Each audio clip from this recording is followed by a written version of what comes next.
साल 2024 अभिषेक बच्चन और ऐश्वर्या राय के लिए एक बहुत ही मुश्किल साल साबित हुआ। पिछले साल इन दोनों के रिश्ते को लेकर खबरों का बाजार गर्म हो गया था। अभिषेक बच्चन ने ग्रेट डिवोर्स से जुड़ा एक पोस्ट लाइक किया, फिर लोगों ने तात्कालिक रूप से कयास लगाना शुरू कर दिया कि कहीं अभिषेक और ऐश्वर्या के बीच कुछ खटास तो नहीं आ गई।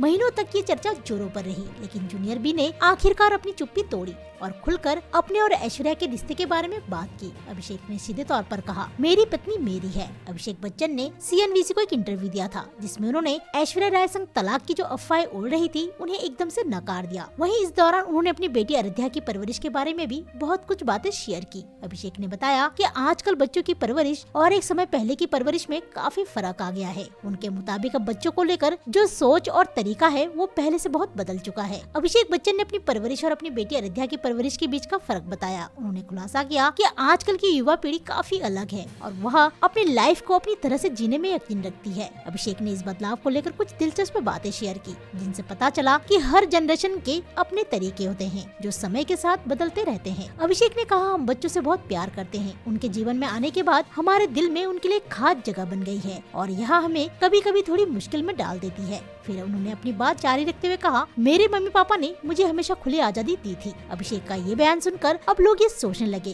कि कहीं उन्हें अपनी बेटी अयोध्या की परवरिश में कोई मुश्किल तो नहीं आ रही। जूनियर बी ने एक बयान में आज की नई जनरेशन पर भी कुछ बातें कही। उन्होंने कहा कि ये नई पीढ़ी हमेशा कुछ नया करने की कोशिश में रहती है। आजकल के बच्चे पुराने तौर तरीकों को चुनौती देने के बजाय नए नए तरीके अपनाने में ज्यादा रुचि रखते हैं। और खास बात यह है कि अभिषेक की बेटी अयोध्या भी बिल्कुल वैसी है। अभिषेक बच्चन ने आगे कहा, आजकल की जनरेशन बहुत ही तेज है। उनका काम करने का तरीका भी बिल्कुल अलग है। इन्हें बताने की जरूरत नहीं होती जैसे हम पहले किया करते थे। आजकल के बच्चे खुद ही नया करने का मन रखते हैं और तो और इनके पास हर चीज का जवाब भी होता है। अब ये नहीं कि बड़े हो जाने से हम हमेशा सही जवाब ही दे। ऐसे ही न्यूज से अपडेट रहने के लिए वाहियात टॉक को सब्सक्राइब करें।